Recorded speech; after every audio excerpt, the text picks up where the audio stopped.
একবার মাইর ঠেলা দেহি মারুন কে ওখানে হাতে দুঃখ ভাই এইটা সরকারি ফুটকি আমি নালবাটা বাইরে কিছুই করা হবে এটা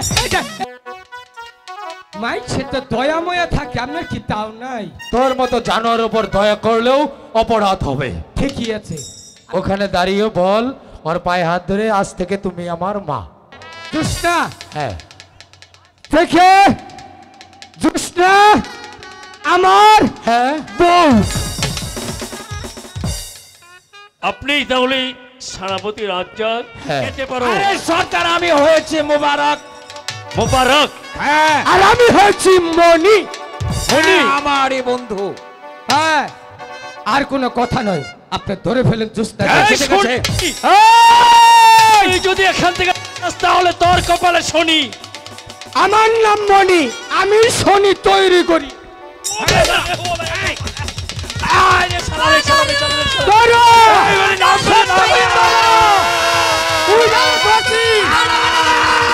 জানোয়ার ওরে বাবা রে আমার ভাগ্য লাগছে প্রকাশ দিবালক একটা নারীর হাত ধরেছ এবার আমি তোমাকে ক্ষমা করব না বুঝা তোমার জিন্দেগি আধা বাড়ি হয়ে গেছে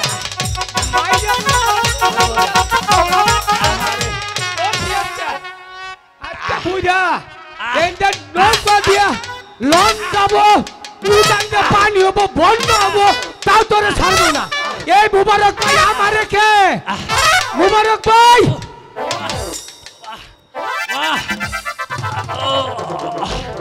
হ্যাঁ হ্যাঁ কমপি গেল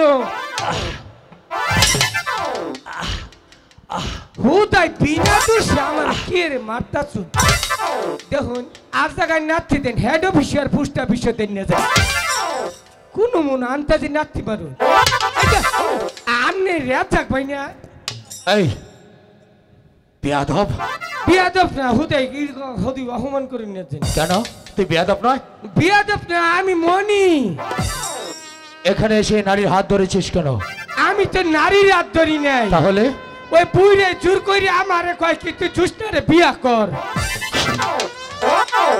তোকে বলেছে হ্যাঁ এবার আমি তোকে ক্ষমা করব না ক্ষমা তো করবেন ওটা জানি ক্ষমা আপনি আমার ক্ষমা করবেন কে আমি কি ক্ষমার যোগ্য তাইলে আপনি ক্ষমা করবেন কে ঠিক বলেছিস। এই যে শুনুন, মারুন দেখে হুইনে মারুন কোন আন্তাজি মান্তাজি একবার মাইর দেন ঠেলা দেহি মারুন কে ওখানে হাতে দুঃখ ভাই এইটা সরকারি ফুটকি আমি নালবাটা বাইরে কিছুই করা হবে এটা শুনুন, আমার মতো জানোয়াররা যদি দয়া করুন তাইলে তো অসুবিধা ওই যে বানর কিবা করে রাজ্জাক ভাই এই যে এমবুরা হুন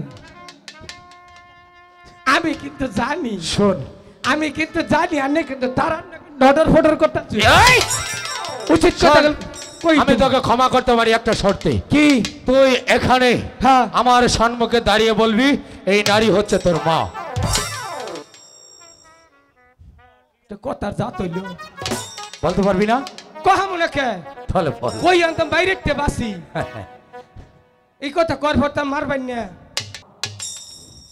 নিজে অপমান হব না এই ও বল। বল রাহুল কথাটা আবার দেন এমবুরে খারি আমি ব্যক্তি সামনে খারি কই হয় এন খারি কই হ্যাঁ বল কি কমু বলবি আজ থেকেও তোর মা জুস্না হ্যাঁ দেখে জুস্না আমার হ্যাঁ বউ আপনি তাহলে সেনাপতি রাজ্জাক হ্যাঁ আমার অভিবাদন গ্রহণ করুন সেনাপতি সাহেব ঠিক আছে আচ্ছা তোমারই নাম কি তাহলে জ্যোৎস্না হ্যাঁ আমার নামই জ্যোৎস্না লক্ষা নদীর পাড়ে তোমাদের বহর জি আচ্ছা তুমি কি শেহজাদা আনোয়ারকে ভালোবাসো কাশি ভুলে যাও কেন কারণ বাসে বাসে আনারে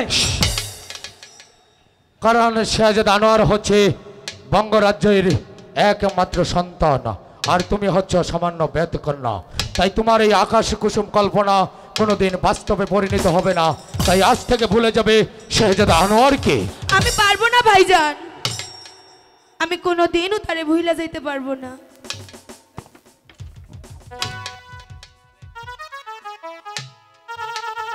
কি বললি?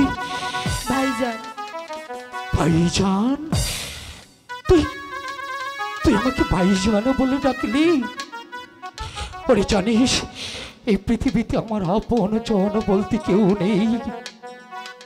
জন্মের পর আমি নিজের পিতার মুখ দেখিনি।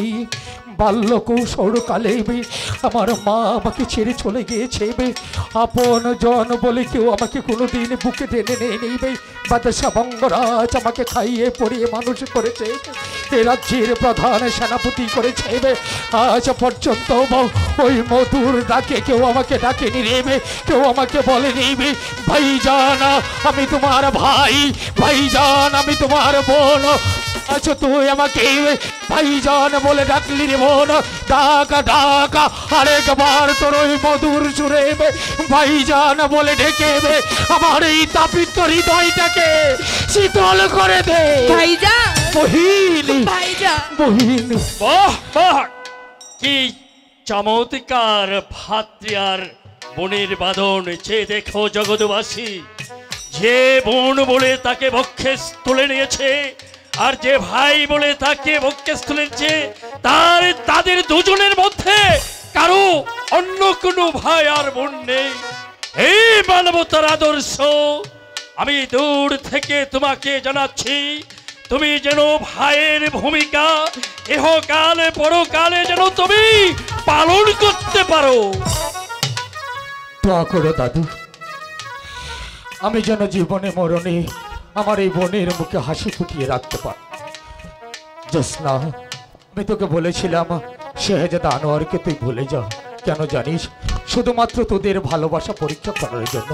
ঠিক তোরই মতো আনোয়ার আমাকে বলেছে আনোয়ার জীবনে মরণে তোকে কোনোদিন ভুলে যাবে না, বা তার প্রাণের চেয়ে বেশি ভালোবাসে তোকে। তাই তো আজ প্রকাশ দিবালোকে এক ভাই তার বোনের সম্মুখে দাঁড়িয়ে প্রতিজ্ঞা করে বলছে শেহজাদা আনোয়ার আর আমার বোনের মুখে আমি হাসি ফুটাবো, তোকে আমি শেহজাদা আনোয়ারের হাতে তুলে দেবো। শেহজাদা আনোয়ারের হাতে তুলে দিতে যদি আমাকে মৃত্যু বরণ করতে হয়, আমি হাসতে হাসতে মৃত্যুকে বরণ করে নেবো, তবু তোকে আর কাঁদতে দেবো না। তোর মুখে আমি হাসি ফুটাবো। প্রয়োজন বুঝেবে আমার বুকের তাজা রক্ত দিবে, তোদের হাত আমি মেহেদি রঙে রাঙিয়ে দেবো। তবু শেহজাদা আনোয়ারের হাতে আমার বোন জোসনাকে আমি তুলে দেবই। ভাইজান, চল বোন চল, আর এখানে নয়। আর শোনো দাদু, বলো। তোমাকে একটি কথা বলছি। আমার বোন এখন বেশ বড় হয়ে উঠেছে, তাই আজ থেকে আমার বোনকে যেখানে সেখানে একাকি যেতে দেবে না, ঠিক আছে? ঠিক আছে, তোমার উপদেশ আমার মনে থাকবে ভাই। তুমি যে কেমন মানুষ তা আমি বুঝতে পেরেছি। আজকে এই মুহূর্তে তুমি যদি অর্থ শ্বাসে এখানে ছুটে নাচতে, হয়তো সেই শয়তান মণি আমাকে এই বৃদ্ধ বয়সে মেরে ফেলতো। না দাদু না, শুধু তুমি কেন, এই বঙ্গরাজ্যের একটা নিরীহ মানুষকেও আমি কোনোদিন ওই রাজ কর্মচারীদের অত্যাচার করতে দেব না, ঠিক আছে? মণি, মণি, এই মণি, মণি।